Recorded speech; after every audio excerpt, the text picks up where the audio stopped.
but just like soul me, like that's just like her number one. It feels like a parody of blackness. Yeah. I'm not playing soul music. She won't play that soul stuff out here. But I'm like, you sure you didn't mean rap? Like, that's the thing What that I did would you probably mean? not want to Neo play on the soul? radio. Was it neo soul? Yeah, but just like soul music. Playing Aretha. You know, like I don't blame her.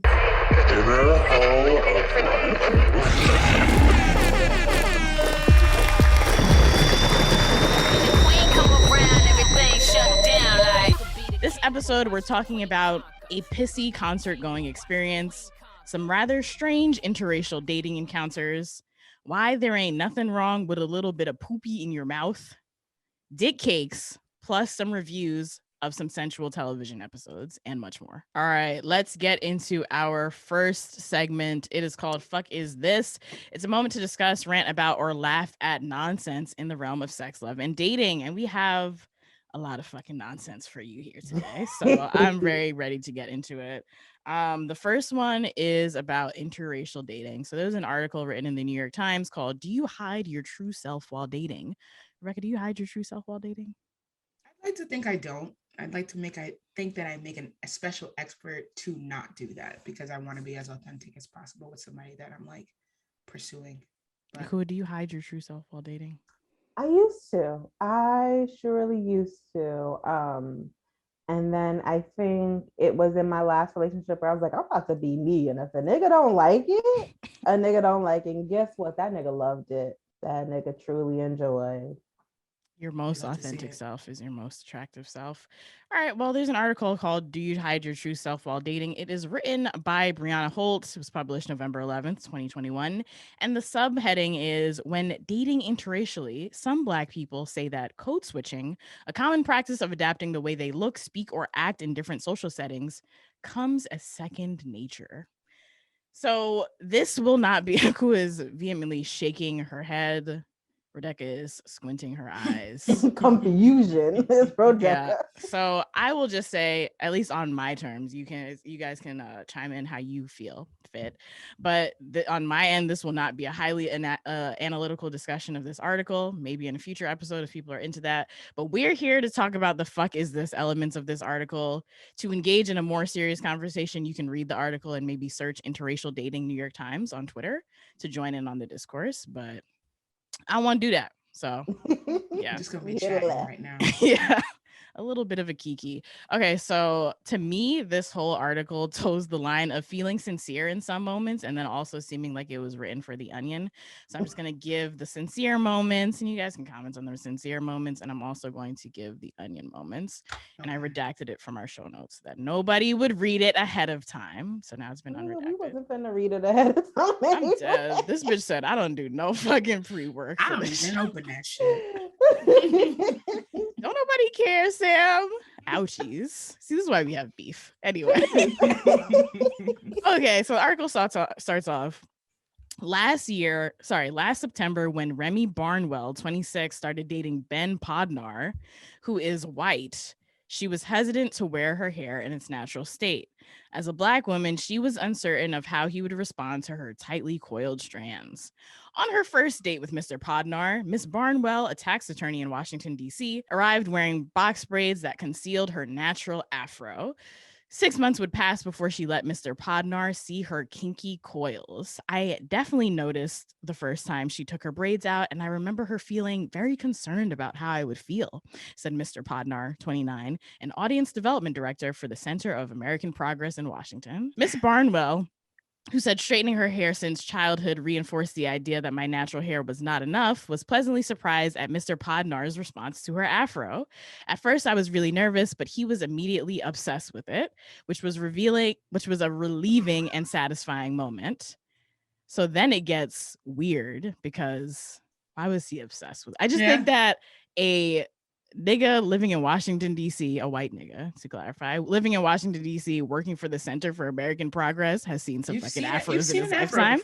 Like, he's seen some fucking afros in his lifetime. Yeah. Automatically, I'm thinking, how did they meet? Because if it's on a dating app, did you just have pictures of straight hair? Like, did you not mix it up and give different versions of yourself? That's a good point. I do that in my dating app. You've seen my hair in all, the braids, the blue short, the blue long, the fucking wigs. wigs, the black wigs, the red wigs, the blue. Yeah. Go ahead, Rebecca. That's my question. Well, my first question, and Akua kind of touched it, was like, did she have a whole bunch of pictures of straight hair? I was like, but she didn't even do straight hair. She did braids, which is like, that's not even. Yeah, that's not even not exactly not black. Exactly. I was like, that's pretty black. That's like a very black thing to like box braids of all things. That's like one step away from. But then if you do like think about like, and this is actually the sincere part. So there's a lot of like caveats and actual conversation to be had. Fuck actual conversation. This is a bullshit episode. But like, you know, your natural hair, like when you have like 4Z hair or whatever, 4C hair, even before B hair, that shit shrinks up. So like there's a certain thing when it comes to femininity and long hair that braids can give you that afros can't. Got it. Got it. So my next question is, she don't got no Instagram. She ain't never showed this nigga a picture of her before 6 months ago when she put them braids in. It was a baby Were we really hiding ourselves? She said that she typically wears her hair straight. I don't know if I said that already. Oh yeah, who had been straightening her hair since childhood. So yeah. And then later in the article, that's not a part of my excerpts, but later in the article, she was like, she was just tired of getting her hair put into braids. So maybe she was at like a transitioning point where she was done straightening her hair and ready to wear it natural. But she started dating white people or this white man and was like, yo, okay. We gotta stay in Brock's braids for some time now. I mean, okay, that's a very, I don't know the word I'm looking for, but that's a very murky place to start dating, because that transitional phase for any part of your life when you're going to natural is a hard time. Okay, there's a lot of soul searching, there's a lot of dismantling, there's a lot going on for yourself. And then you're gonna throw interracial dating in the mix. Yeah, I feel that it is an interesting time dating when you're reevaluating yourself, like something that I've been evaluating lately, as you can probably like tell with like the whole they them pronouns thing. And when I open an episode saying I'm not in the gender binary, like, hey, here's a clue. But like dating within that time period has been a little bit interesting because I think that, and this is a conversation to be had later because it's in my notes, but I think that everybody, whether you're being your full self or not, just code switches in situations depending on who you're talking to. And I can kind of see myself acting a different way when it comes to like male people or men versus women versus non-binary people. And that's like a whole different, but I don't think that you should just like stop dating. Like just because you're going through something doesn't mean like just shut it down because maybe this bitch wanted to get some dick. I don't know. Yeah. This isn't the wildest thing that I've heard though. Like, that's why we have the onion section though. Okay, this is the sincere part. Okay, am I done reading this? Is there more?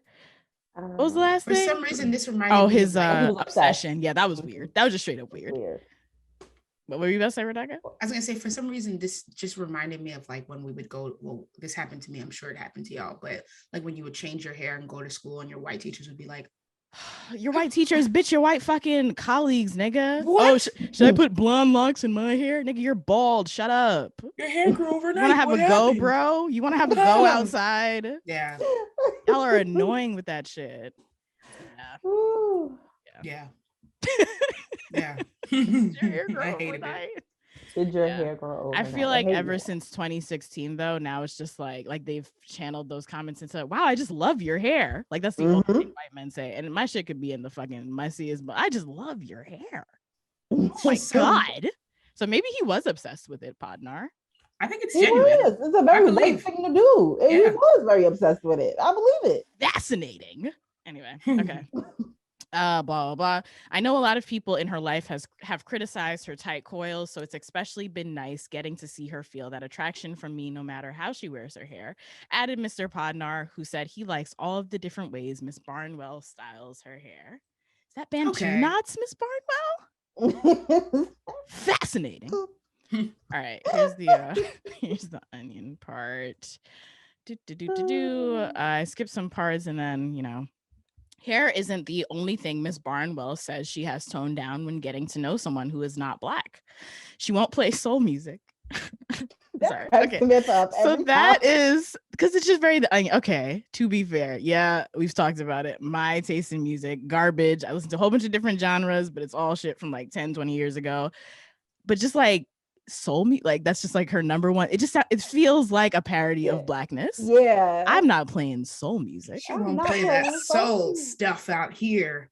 Where I'm like, you sure you didn't mean rap? Like that's the thing What that I did would you probably mean? not want to Neo play on the soul? radio. Was it Maybe neo soul? Yeah, but just I like soul music. Playing Aretha. You know, like I don't blame her.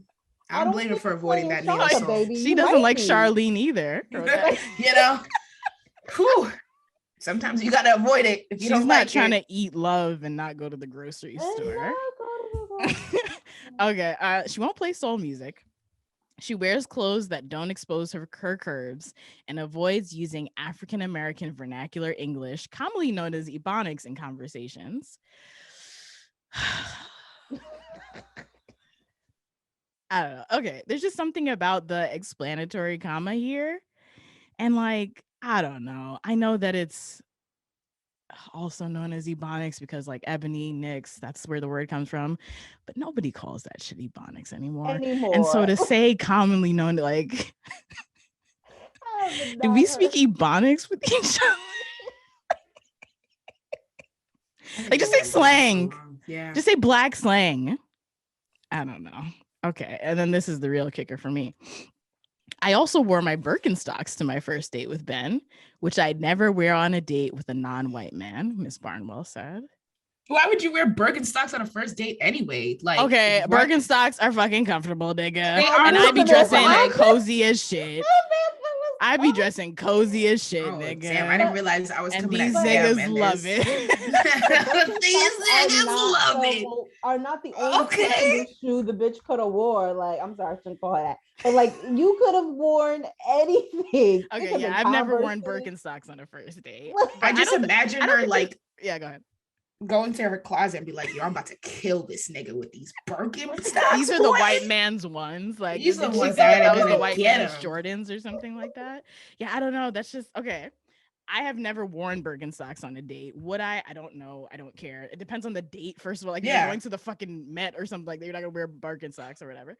But like, it was for me that part, the ridiculous of that part was like purposely not wearing it with a black or non-white people, as if like across the board all non-people were gonna be like, what are those? Oh. But Mr. Podnar was gonna be like, oh, very fascinating. Like, I don't is that really that far-fetched? With the right outfit, she could have styled it. I don't know. I guess I don't know. Because I would judge somebody for wearing Birkenstocks on the first date. Okay. But Birkenstocks as are like comfortable. A white thing or as like a poor fashion No, choice God, no. thing? Okay, there you go. It's a fashion choice thing, not a white thing. Depends on the I want date, some Birkenstocks. It depends on the fucking date, right? Yeah. I don't know. I just don't think Birkenstocks are cute. So like, no, they're not. If I'm going to the mall or like the supermarket, but like I wouldn't go to on a museum date with Birkenstocks on. Okay. And if if the person who I'm dating is white and comes in Birkenstocks, I'm not gonna be like, of course you're white. Like, so that's okay. I'd have been like, why are you wearing those? Yeah, exactly. And I wouldn't be as surprised, but like now I'm on the lookout for it. But you know, at the time, I'd be like, why are you wearing those on this date? That's more what I would say. But then there probably are some cute. I think I'm only thinking of like the brown ones. And they only come in brown, right? Am I wrong? I don't know. They're expensive. Flavors. Yeah, I don't know. But I agree with Sam that it depends on the date. Like I wanted to go on a date to the smorgasbord, you know, when they got all the food. Oh, okay. That would be mad cute. That's a I could throw that on with some jeans and, you know, and that'd be cute. I'm wrong. I'll take my L. As soon as you said it, I was like, I'd go to smorgasbord with some Birkenstocks on. That's cute.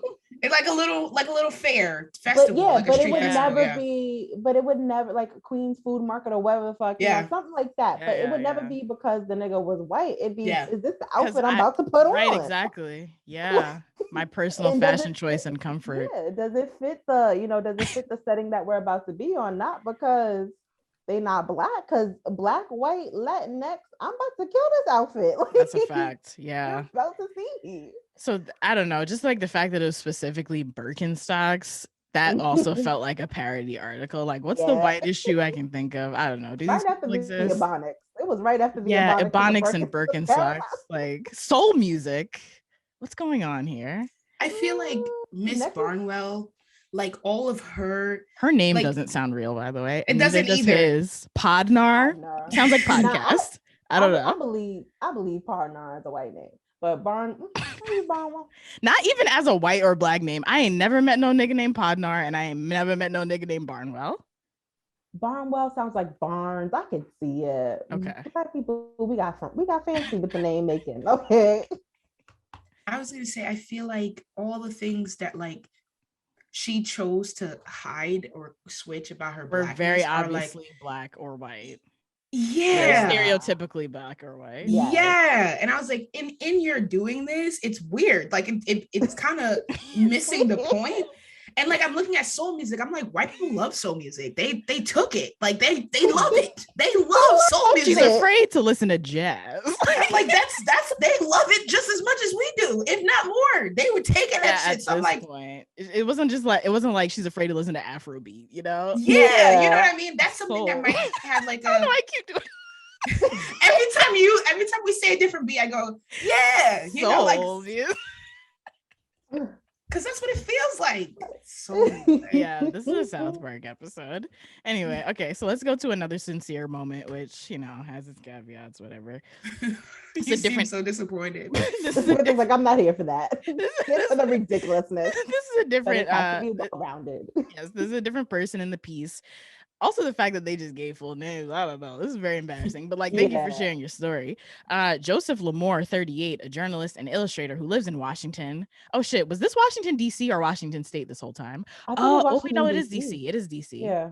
Okay. Yeah, that changes. Yeah, I still feel the same way. Okay. Who lives in Washington, said it wasn't until a white boyfriend confronted him about his change in vernacular that he realized he altered his speech. We were driving to Boston and got a little lost, so I asked a black person on the corner for directions, said Mr. Lamore, who is black. When he rolled his car's window back up, Mr. Lamore said his then boyfriend, a white man, asked why his voice changed when he spoke to the man. I hadn't even noticed I did it, but then he did an impression of it and it came full circle.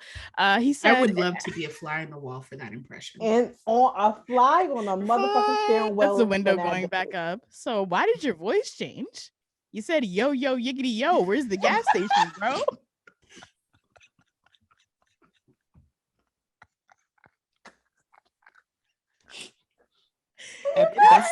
That's the episode title. Yo, yippity yo. Where's the gas station, yo? I am actually done right here. Thank you and good night. Because I rolled off the tongue too. That's really good. Well, that's how I talk amongst my fellow Americans. That's a fact. That's exactly how you talk. That's your ebonics. So I get it. Okay. This article is just like, how is this written in good faith? How did you reread this? Maybe the editor did a lot to read. Yeah. I don't know. Okay, where was I? I thought I need a moment. I just need a moment. Because why? Okay. I hadn't even noticed I did it. Oh, okay. I'm not gonna read that again. It's kind of like a job interview where you sort of make yourself sound more corporate sounding in order to seem more standard so that a second date can happen. My question is, much like this, was there never going to be a time where this significant other after the second date was going to see you around your friends? Was there not going to be a Friendsgiving? Was there not going to be a maybe he doesn't have black friends, to be honest. And like, I don't know, man. I don't know. There's a lot here. And I don't want to get into the nuance. Like, I'm somebody who like, you talk white. Like that happened to me when I was younger, but I've always grown up around black people. Like I've spent much of my life around black people. So I can't even like, I don't know who these people are. I don't know where they're from. I don't know if like that's some deeply ingrained trauma that they have. It could be. Yeah. He might not have black friends and he might be like divorcing himself from, first of all, he's gay. Like who knows what might be with that? Like, is he bringing boyfriends home? We don't even know. Yeah.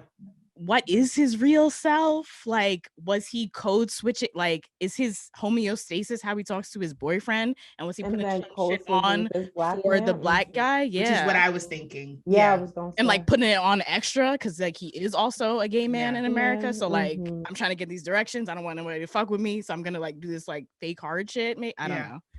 Yeah, I don't All know. right, to the onion piece. To the onion. This article. Okay. Mr. Lamore, who said he mostly dates white men, later realized he code switches in other ways when meeting someone who isn't Black for the first time. When I'm going on a first date, I consciously put on clothes that make me appear to be a Don Lemon type instead of a 50 Cent type, even though I have both types of clothing, he said.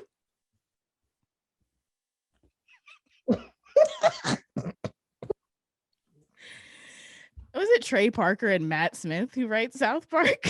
They wrote this. They wrote this article. They wrote it because I don't. Okay, I'm not real. Who the fuck dresses like 50 Cent anymore?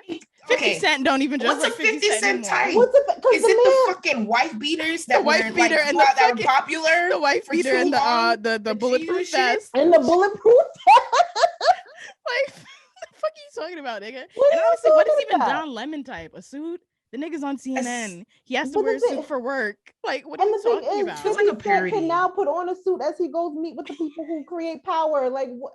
Does he wear the suit with a do-rag? What are you telling me? And a bulletproof vest, instead of a suit jacket, it's a bulletproof. Just a bulletproof vest on top of the button down.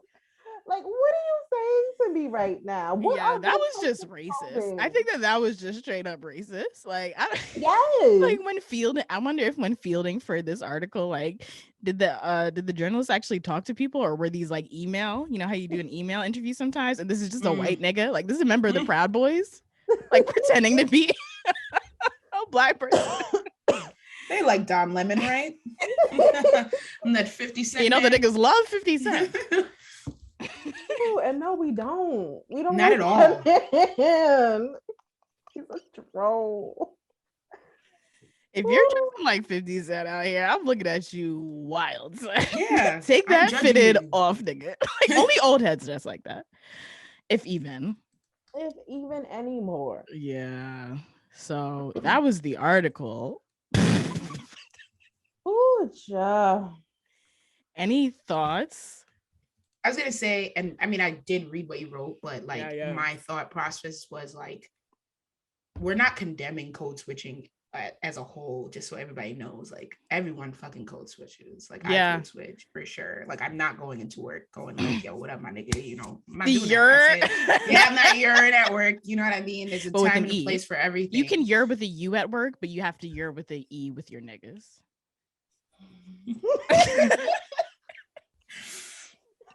You heard it here first, folks. But no, like antagonization. Yeah, let's fight. When I thought it was because I miss you.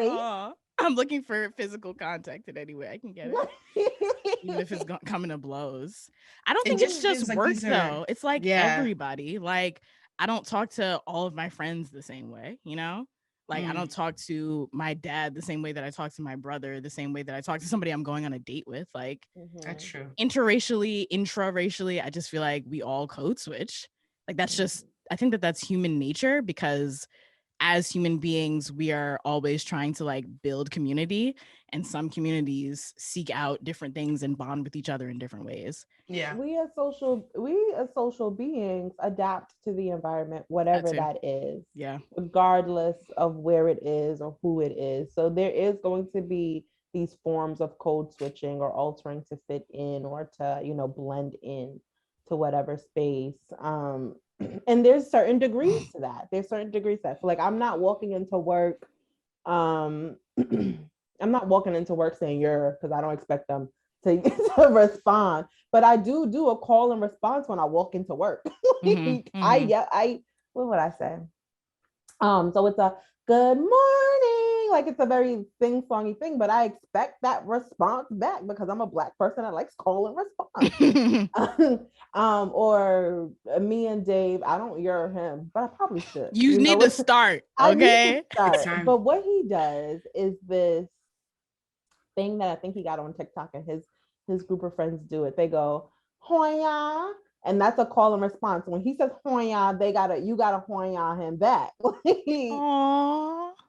So like there's still, you know, these aspects of being a Black person, Black culture that I do at work is just different. Like I will you guys, but it's not that at work.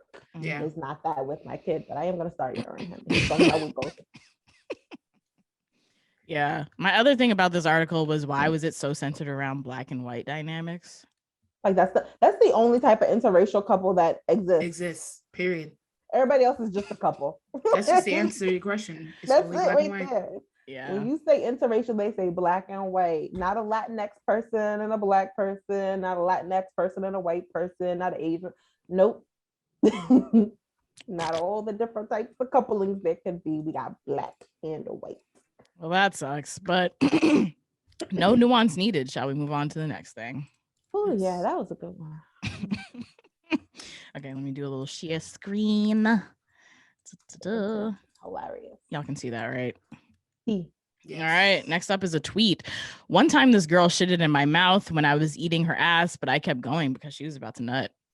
At Eyes of Z. Thank you for that, at Eyes of Z. Thoughts? Eyes of Z is into scat play, and that's okay. Yeah, it's okay. It's just fine. Okay. That is okay. It's perfectly fine.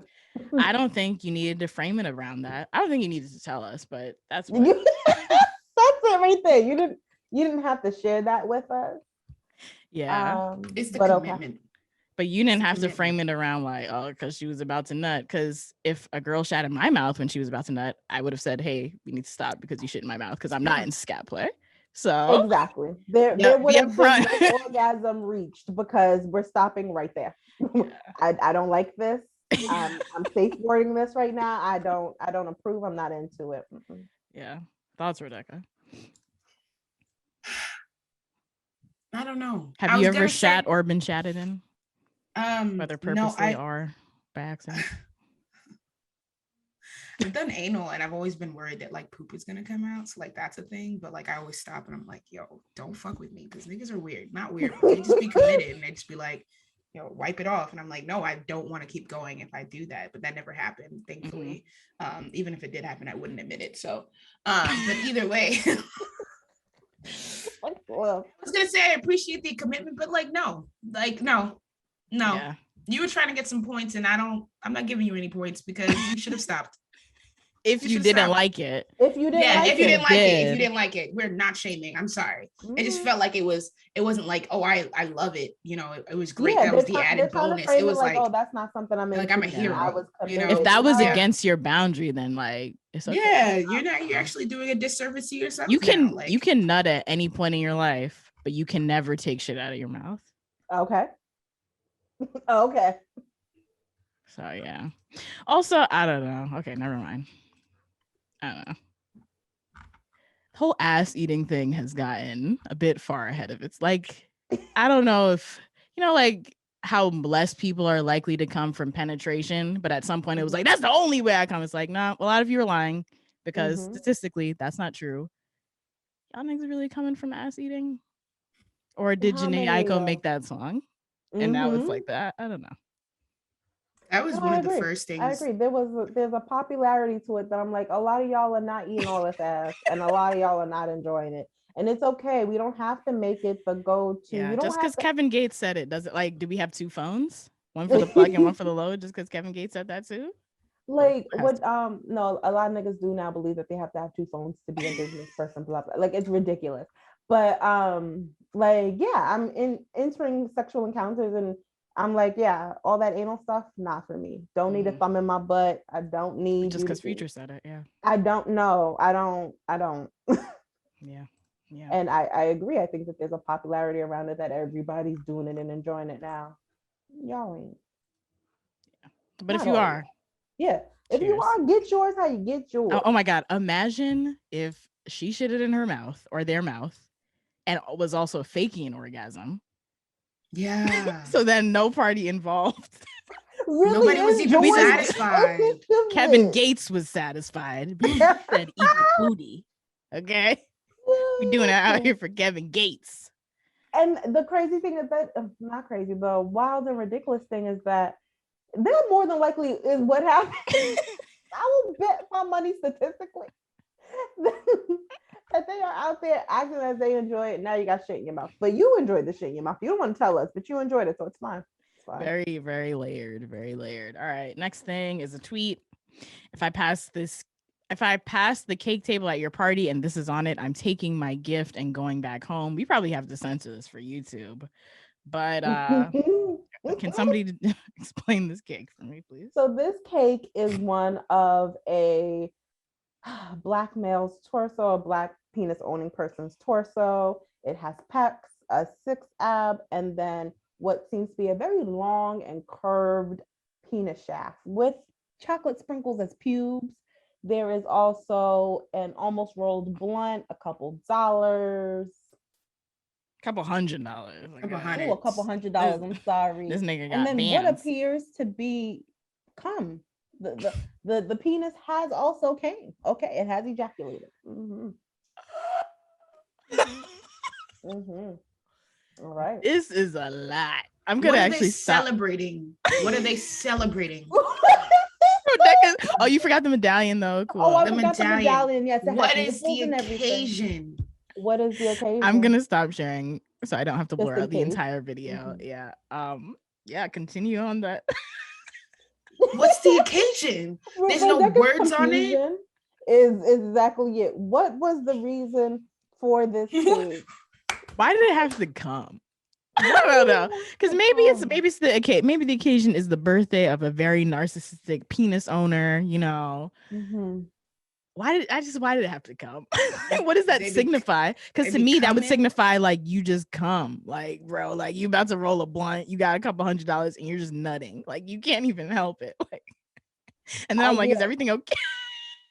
What was the party for? Yeah, I think that's a great place to start, Rebecca. That's a great question. Oh gosh. I'm taking my gift home too. You're already satisfied. You got everything going for you with this cake. I don't want it. I'm done. No, I don't understand. I also don't like cakes that are shaped like humans. Yeah, because then when you cut into them, I've seen somewhere they look like realistic babies. And I think that's very strange because they'll cut into them and like, I'm like, no. What's inside? Is it red velvet? No. Oh, no. Oh, imagine, nigga. I don't remember the type of cake, but that's great. Yeah, I've seen that. Or like, very photorealistic cakes kind of disturb me a little bit. So I understand. Now, the thing is, and this reminds me of a hilarious, a funny episode from Friends, but I'm staying for the cake. I don't give a fuck. Like, I like cake and I'm staying for the cake. What if it tastes nasty, nigga? Then I'm flipping the whole fucking table. You made me endorse this it, for that.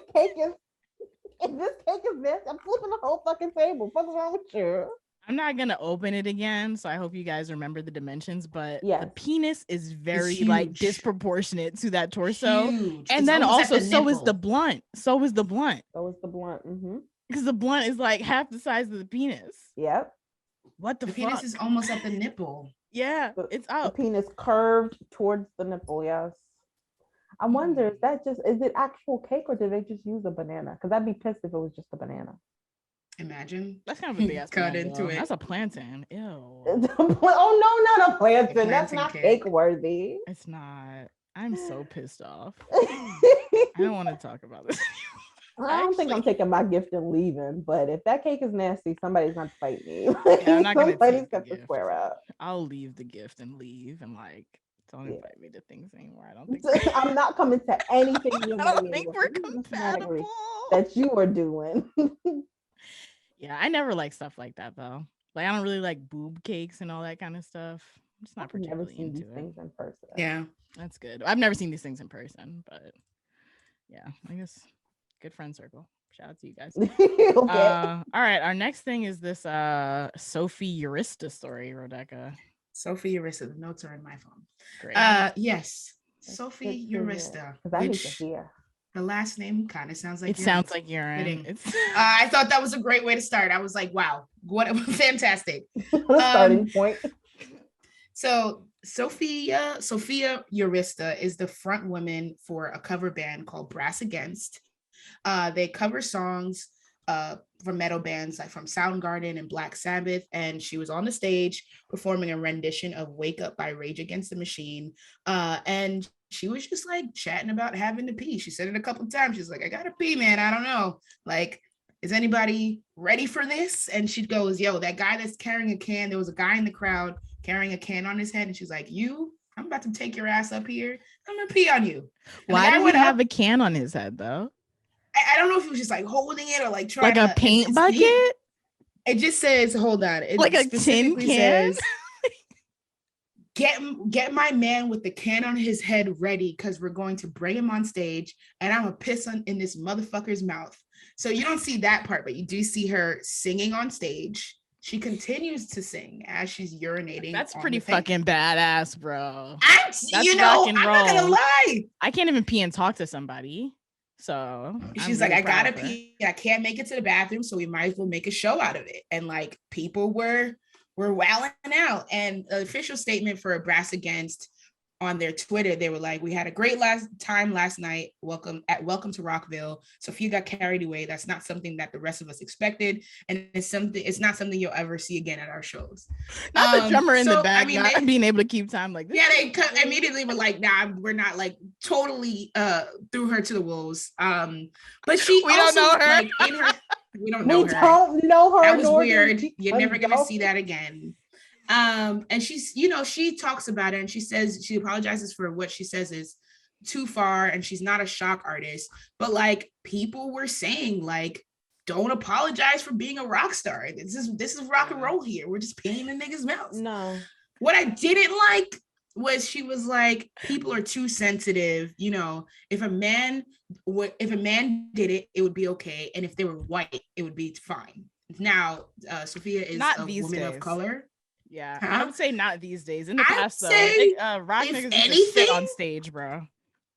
Yeah, niggas was eating bats. I get it. We're getting crazy. Niggas had blood on stage. Like, a lot of wild stuff happened in the 90s. But I think I agree with, like, not agree. I think I'm gonna have to go ahead and say, I don't think it would be okay at all if it was a white man peeing in someone's mouth. Not these days. Not today.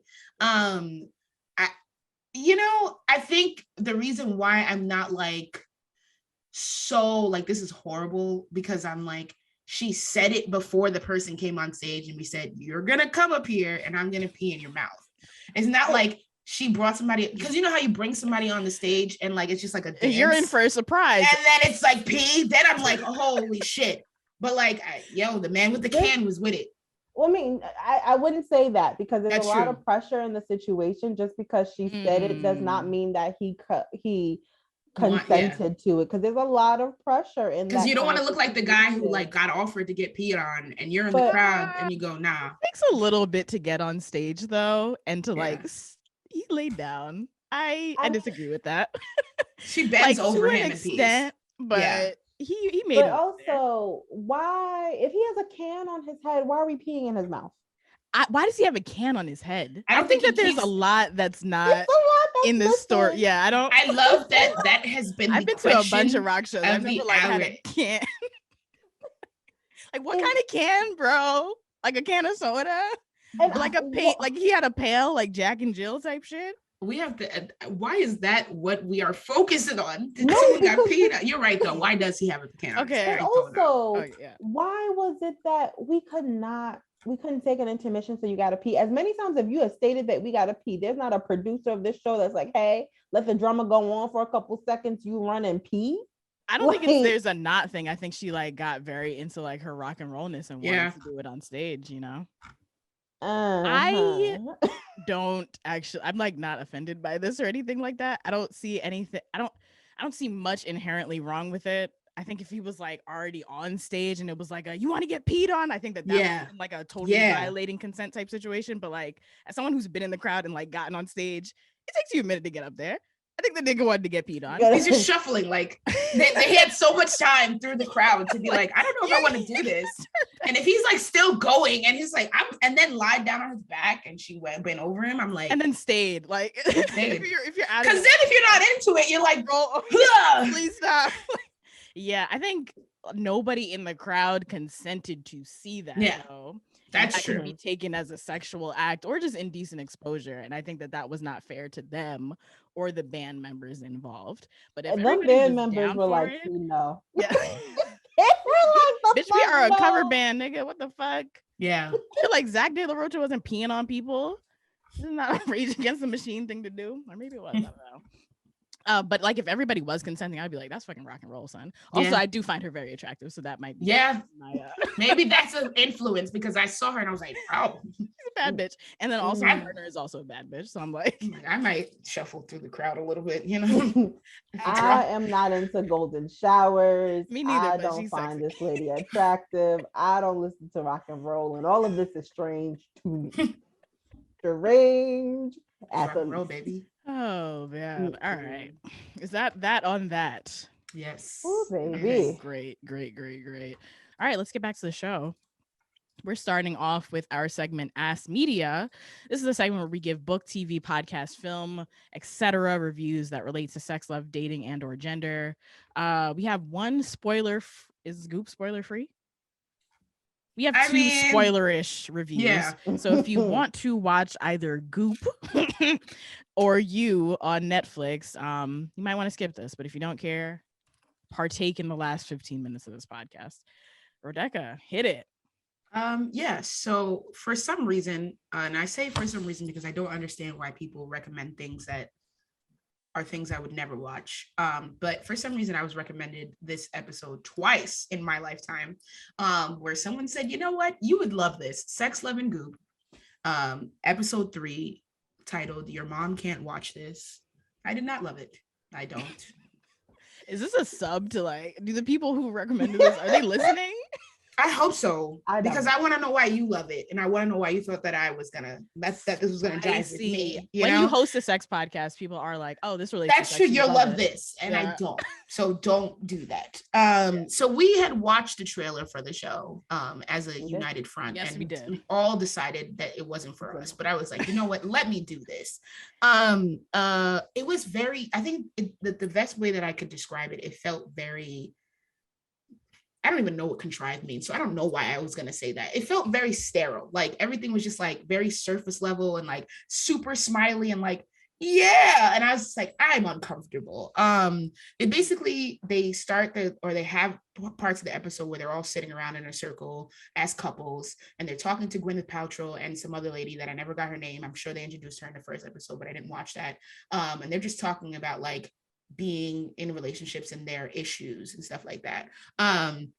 So it starts off with the lesbian couple, Chandra and Camille, who have been together for 6 years. But like, I don't know, I feel like the show is trying to be deep, but they're just saying the same thing. They're just like, we don't have porn that represents us properly. And they just kept saying like porn is not educational. And I understand like porn is problematic or whatever, but like you can learn some shit from porn. You know what I mean? And there's But also now a lot of there's porn good- creators who represent us properly. Like, exactly. why would you shit on them? So I'm like, the things that you're saying, You're not tapped in. you're not tapped in. You're not. And that's exactly what I felt the entire time. I'm like, you're saying things that like it would have been like something that would have been like, oh wow, we're not talking about this in 2001, but like in 2021, nothing about this felt like it just felt like something that was made for like people who don't, I don't know who it's made for. Feminism, sex positivity 101 from 2005. Yeah. And then there was like I know that they there's a tantric sex instructor that was there by the name of Amina, who gets fully naked in this episode. That was like, wow. I was like, okay, because they do something called mirror work. And they're like standing in front of the mirror and looking at their body and talking about the things that they like, the things that they don't like, and just like really talking about why they even don't like the things or why they do like the things. And I like that. But then I noticed that like there's a lesbian couple and then there's another couple who's in their 60s and it's a man and a woman. Only the women did the mirror work. Oh no. So like that, it's like things like that. I'm like, what? Do men inherently like their bodies? It was like you deliberately did not put the man in there. Gay to do mirror work? I guess it is. I guess it's gay to self-reflect, my nigga. Because when you're reflecting and you're looking at that penis, you turn gay. And turn gay. Gwyneth Paltrow does not want that. And then Gwyneth Paltrow said something like, because the man in the older couple was like, oh, I like to like, I could wake up in the morning and just like have sex, and I'm like, it's always on my mind. She's like, you're Randy, and I like it. And I was like, I hate this show. I hate every part of this. This is gross. Not gross, but it's just weird. And it was just like, yeah, it didn't resonate with me. It was very bright and like it looked really bright. I didn't know like Yeah, that it was really bright. I don't. Yeah, trailer. Dark no. ass niggas. It's too bright in this bitch. Well, I think it Turn the contributes to sun what down. Rebecca was saying about the Yeah. sterility of it. Yes. Yeah. Like color creates a vibe, whether Vibe, dark or mhm. whatever, but it just look white and bright. Yeah. It's like a hospital room. Okay. Yeah, Yeah. exactly. Gotcha. Or a Gotcha. lab. Yeah. Yeah, that's Goop. Sex, That's love, and Goop. that's episode 3 of Goop. Okay. Yeah. I don't But it episode coming 2 is soon. great. If y'all want to recommend shit to me, come harder than this because I'm gonna come on Like the I show said, and come just say, correct, niggas. please. Damn. What was that? What was it? Damn. Now I gotta like watch it. Just so. Watch it. Yeah. Just And there was a touching moment. Like there's definitely moments where like, I believe it was Camille who like had a breakthrough, like was trying to be super into the because they were looking at vibrators and like sex toys and different things that they could use together. And she was trying to be very accommodating and like, yeah, I'm down for this. It's like on camera, like let's undress and like try these things out or like simulate trying these things out because the instructor was like kind of encouraging it for them to explore with like they had some clothes on, but like she was trying so hard to be accommodating that she made herself uncomfortable. And like everyone was like, it's okay for you not to want to do this. And she was just like, I just realized I don't really like my body. So I was like, that was a sincere moment. And I was like, cool. But then afterwards it was just like, yeah, I just realized I didn't like my body in like this weird confessional bright room. And I'm just like, oh no, it's just like the tone is off. Yeah, no, I don't know. That was weird. It was a weird time. Don't recommend things to me. Yeah. I don't trust you guys anymore. Stop recommending kidding. things. Well, it makes for a good review, I guess. Yeah. All right. How about Yeah. you? How about that show You on Netflix? Alrighty, Rue. So I was watching You last week or maybe the week before at work. Binging the whole episode. Should I cut that out? No, I'm running the shit over there. What they gonna tell me? The shit got done. My program is above See, city. this is why we don't need an expectations. 8-hour work week. Yo, for Let's real. accomplish what we Yes. need to accomplish and leave. And go home. Okay. They ran reports. My program is above city expectations. Okay, I've just talk been there your 3 months. shit. So I'm gonna watch my Netflix as I run my report. Like it helps with the That was- process. It does. So I was watching it.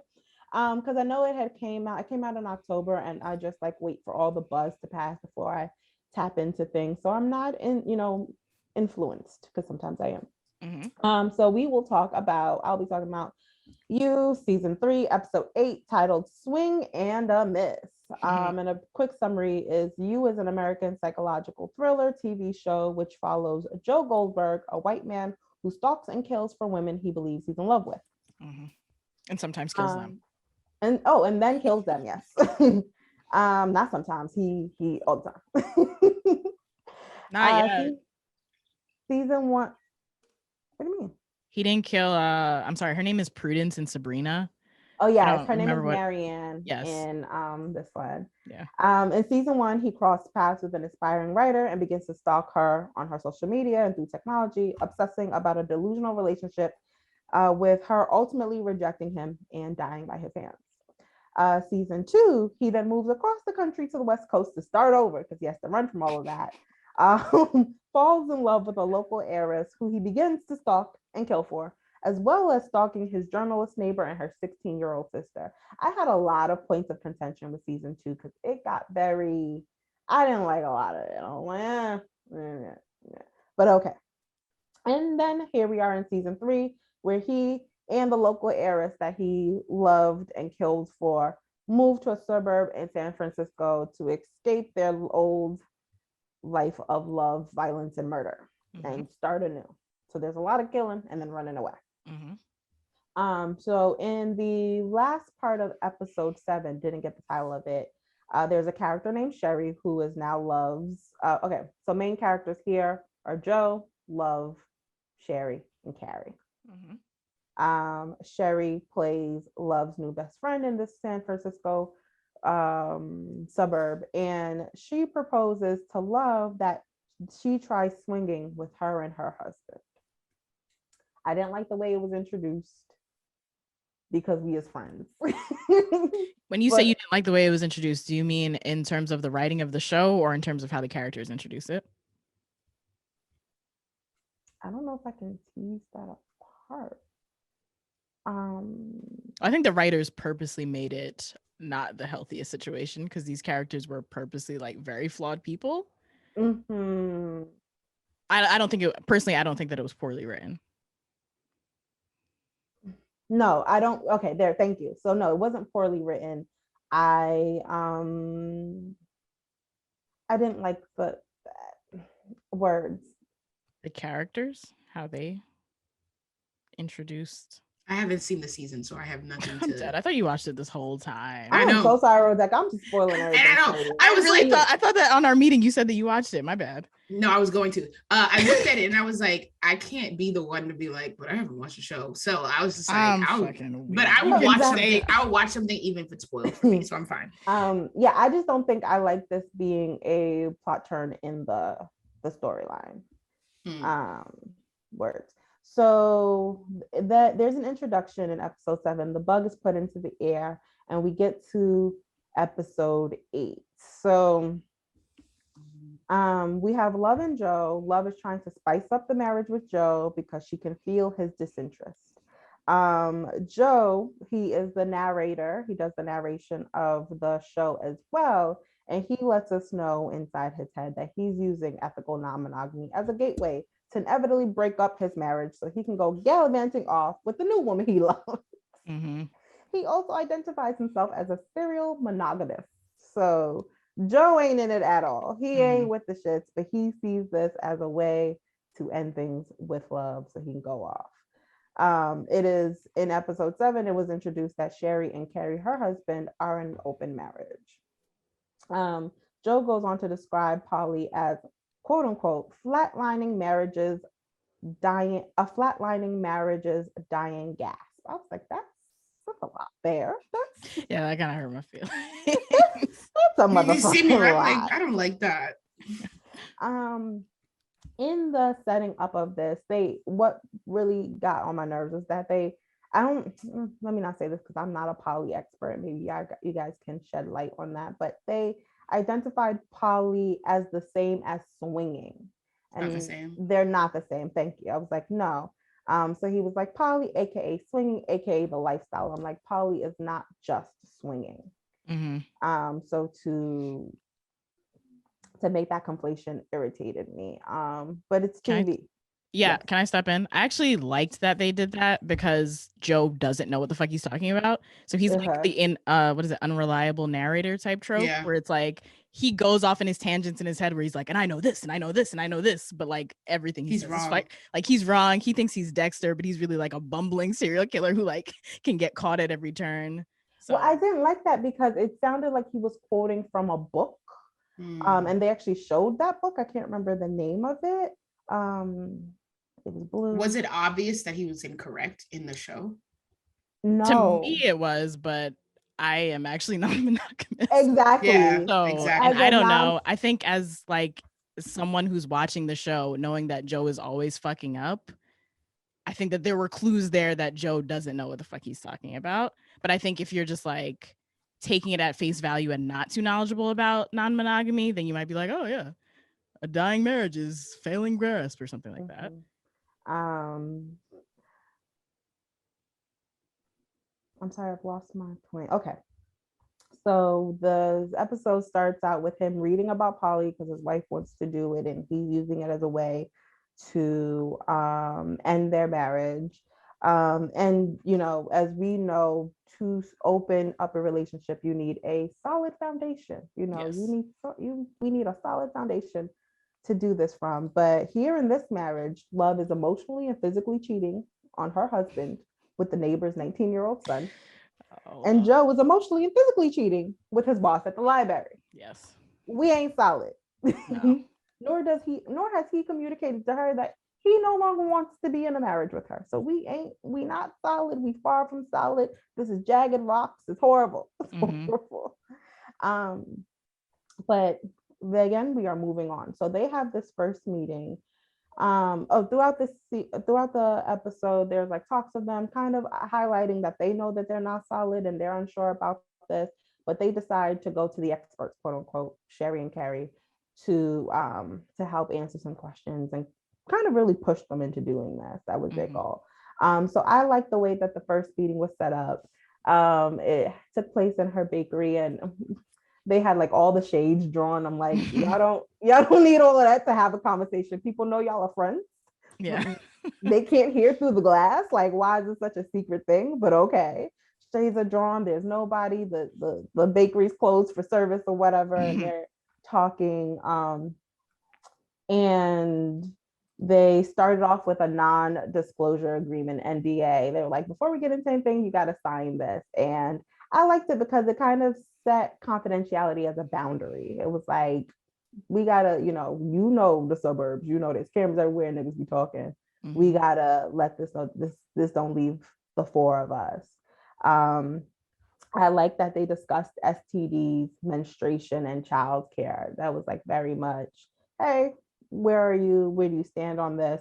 But I don't like that only Love and Joe were asked about their STD statuses. Sherry and Carrie did not disclose theirs, and Love and Joe didn't ask. It was a very one-sided conversation. Like, they were just being berated with these kind of, it was like an interrogation. Like, all right, so STDs, anything we should know? When was your last period? And it wasn't a mutual conversation of like, we're sharing this information, so we're all well informed. But okay, we can tag that into Love and Joe not really knowing what the fuck they were doing. They discussed boundaries regarding different pairings. So it was like, oh, Joe, are you okay with me and Love, Sherry and Love getting together? Are you okay with Love and Carrie getting together? Are you okay with getting down with Carrie? Like, they were talking about all these different pairings that can happen. And I like that was a conversation. And then the meeting immediately ended when there were cracks in their communication. Like, I think the question was, Joe, Love, are you okay with Joe and Sherry getting together? And Joe said no, and Love said yes. And Sherry and Carrie looked at each other like, all right, deuces, that's it. We can't have this conversation. Y'all are evidently not on the same page. And it ended with them saying, hit us up when you're on the same page. Can I chime in? Yes. With the discussion, I think it also, like what you said, it's a little bit more like nuanced to me when it comes with like Love and Joe don't know what they're doing, because Joe is like purposely trying to sabotage it. So he like, to me, purposely wasn't engaging, because he's like, as wrong as this can go, I want it to go that wrong. And then with Love, it's like, I don't know what the fuck. I guess the whole series, when Love is introduced, is like, what world is Love living in? It's not the actual reality that exists. So she's not even like tapping into like these kinds of questions that she should be asking. And then on Sherry and Carrie's end, I think it was indicative of them being like predatorial. Like the whole, like there's even scenes in the rest of the series where like Carrie's like literally in the woods, like as a stalking man, like stalking his fellow friends for like fun and shit like that. So like, that's kind of what that signified to me. Like, we're the ones in charge here. We're dominating over you. I think you've hit the nail on the head for me, Sam, and why I didn't like it introduced, because it was very predatory. It was like, at the end of episode 7, when Sherry brought it up with Love, it was like, did you not get the hint? I sent you that blog. It's my secret sex blog. And she said, me and Carrie have just been, as we get to know you, we really just want like to take you down. Like, them. I was like, oh, wait, can we back up? Can we, wait a minute? Thank you. That's the wording I was looking for. So this meeting abruptly ends. And next we see Joe and Love trying to quote unquote get on the same page. So there's like a failed role play. Love is mildly flirting with the neighbor's son. Joe goes and acts jealous, eats her pussy, and then boom, they decide they're on the same page. And I was just like, wait a minute, there's not enough here to get the pussy eating does not build a solid foundation. It just don't. I'm sorry. In Love's world, it does. But I also think a part of her didn't believe that it was a solid foundation either. Oh yeah, she knew, but she wanted to be oblivious. Yeah. So they are now on a solid foundation. They're texting Sherry and Carrie to get it on. This, in my world, TV time moves different, but literally had to be like 2 days later. Literally had to be 2 days. Nothing indicates that it was a month later, that it was 6 months later. It felt like by the middle of that week. Yeah, to me too. Magically on the same page. And I'm like, how is that not a red flag to Sherry and Carrie? But as you have pointed out, which filled the dot, they were so predatory that they didn't really care. Yeah, they didn't care. They didn't really care. They were trying to fuck. Okay. They were trying to fuck by all means. But you can also see a little bit, I'm sure you'll get to this, when Carrie and Joe have their first interaction. When he takes his dick out. Oh, he's like, nigga, let's touch dicks, nigga. Let's do it right now. And Joe was like, wait. So yes, now I gotta watch this fucking season, son. I'm sitting here like, what the fuck is happening? This episode right here, I was flabbergasted. I was like, is nobody else watching this but me? Wow. So now it's party time. Love and Joe are hosting. They get there, and I like that they discussed safe words.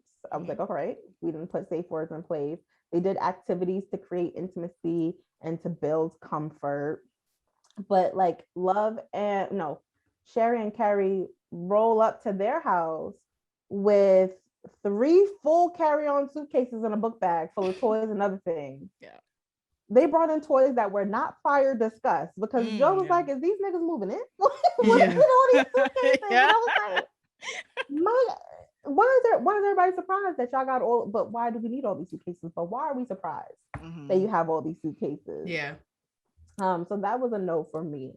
They showed the use of stimulants and drugs as PrEP. And I know that, like, I'm not going to sit here and say, oh my God, people don't use drugs or whatever, but they made it seem like it was a necessary part of this action. And I don't. And also it was Carrie shilling out his fucking products because he made them. Yeah. Capitalist incentives. That I don't like being paired with poly, because people get the wrong idea. Like, we could do this without any stimulants, drugs, or whatever, just off of our natural desires. It kind of continues to put it in the realm of taboo to me. Okay. Then we get to the part that Sam was talking about, Carrie pulling out his dick. So Joe and Carrie go upstairs. Carrie starts undressing, and really, he's butt naked in front of Joe. He's like, you go ahead, you can look at my dick. You can look at my dick, like in this very engage with me sexually kind of way that Joe was like, like not really into, but coaxing himself to be into, not for his partner, but for this woman that he's in love with and believes he has to do to be able to be with her. So wrong. And then Carrie begins to non-consensually start masturbating in front of Joe, in front of a mirror, which I was just like, I guess. You was getting wild over here, man. What is happening? Okay. Things start to get heated. Everyone's in the bedroom now, getting it on. Apparently Joe got a big dick, which was a really good revelation for me. I enjoyed it. I was like, hey, now that's why he walks around with all that undeserved confidence. That's a fact. Yeah. He's like, end of the day, I can lay pipe, okay? There is use of the safe word when it's no longer enjoyable by love, which I loved, and everything immediately ended, immediately. And I was like, oh, I respect this. But the whole party ends with the combustion of murder and 2 swingers now fighting for their lives. And I just want to say that, like, that's not how a gun was in one of those carry-ons. People done brought weapons with them. Meat hammers and knives. That's not how play parties typically end. I just want the world to know. I don't know, it depends on what you're into. Well, yeah. Yeah. Cool. So yeah, those were the points that I took out from that episode. That just it was a time. It was an episode. I tell you, it went left quickly many a times. But it was interesting to see polyamory be depicted, and I just kind of wanted to highlight the positive depictions and the negative depictions. Yeah, I think that's like a good. If you ever wanted to do a workshop, a nigga like yourself loves to do workshops to like pull and like kind of like use it as like a teaching thing, like good to do, not good to do. Yeah, cool. Thank you, Akua. Thank you, Rebecca. Any thoughts?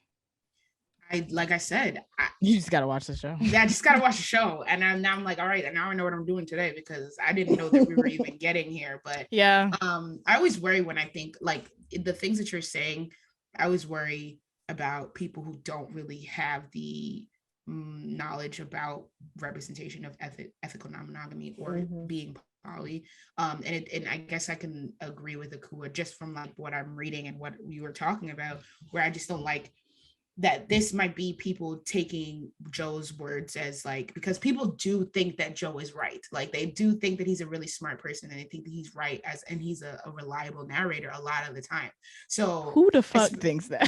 Niggas do. I don't know. I'm telling you, they do. Okay. Yeah. Okay, we're not all lateral reading ass bitches. Yeah, but like, okay, but like, niggas need to become that though. Yeah. Like, this is why media literacy Yeah. is very important to me. Because like, if you're walking into this, like, okay, this is the way I can do things. Yeah. You are not watching anything with a critical eye. That's true. scary. But no, that's people. That is people. They will. This may be their only depiction of polyamory, and we'll take this misinformation and try to move forward. And this is not misinformation though. This is an artistic depiction of something happening. Okay, you spitting it, not you, but like someone spitting it back out as like, oh, this is how you should do this. That's when it becomes misinformation.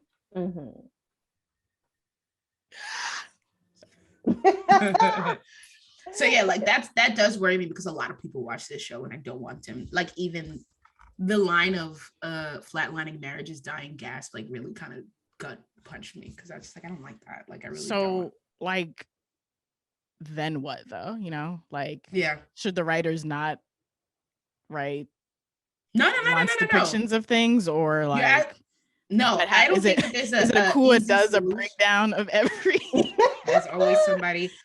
I think it's just know. Like you said, the responsibility is on the viewer to be like, it is. Okay, like, is that what this is? And like, am I taking this character who's obviously not?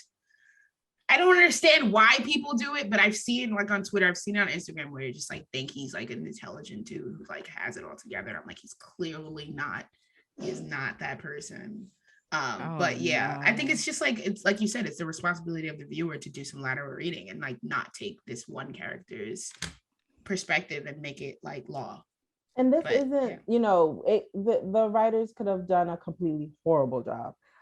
There were a lot of great points, and I think I have more check marks listed than X's. Yeah. So these other things could be like are nuanced, and it's I don't want to say nuanced, but are minuscule in a sense, you know. But I think overarchingly it was a positive-ish display of poly, or I don't want to say poly, but getting into swinging and setting things up. I don't think it was positive or negative. I think it was like I would more so use accurate versus inaccurate, and I would say this is an accurate depiction of if two serial killers try to engage in polyamory with their narcissistic, predatory neighbors. Yeah. I think this is as accurate of a representation as it comes for that specific scenario. Yes. Yeah. And if you're like getting your shit from narcissists and serial killers, I don't know, man. I don't know. Do an extra Google. If this in some way piqued your interest, take it to a therapist, but also then Google and also Google not the fact that swinging piqued your interest, but watching serial killers embark in swinging. You know, there was that whole therapy thing. When they went to couples therapy earlier in the season. Would you do a Patreon breakdown of that? That would be interesting.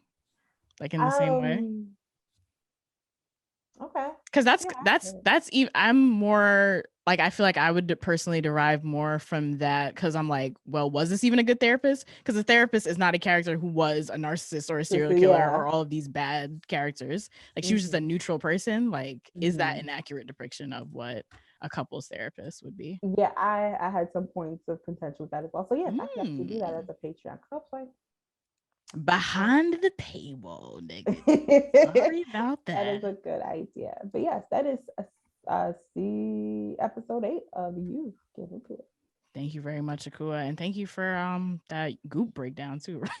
Yeah, no problem. That has been I'll never asked. do it again. That has been Ask Media, and that's been another episode of the Inner Uprising. If this episode made you laugh, helped you learn something, made you feel good, made you question yourself in a good way, or positively moved you in any sense, please leave us a rating and review on Apple Podcasts and let everyone you know that you love these hoes. We appreciate all of you. And if you would like to follow us on social media, you can do so at Interho Uprising without a G on Twitter, Interho Uprising on Instagram and Facebook. Head to interhouprising.com to pay a hoe or cop some merch. And if you would like to follow me, you can at The Darkest Timeline on Instagram. And you guys can follow me, Akua, at Hey Akua Girl on Instagram. I'm Slamrid on Instagram and Twitter. Have a lovely motherfucking week because you deserve to, and we'll see you 2 weeks from now. Bye. Bye.